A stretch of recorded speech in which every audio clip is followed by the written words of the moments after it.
Hey guys, आप देख सकते हो हम लोग का घर के सामने जो नदी है, फुलिया नदी, पूरा भर चुका है।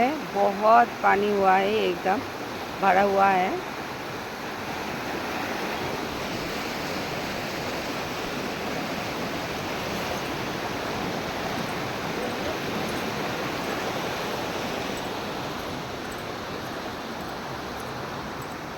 দেখছো, লাইন দিয়ে বসে আছে।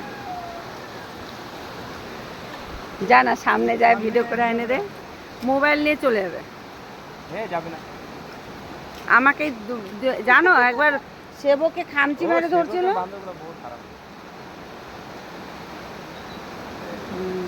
এইদিকে আসলে টিনের যা অবস্থা করে, একবার আসছিল টিন পুরা ফুটা করে ছাড়ে দিচ্ছে, জানো। হুম।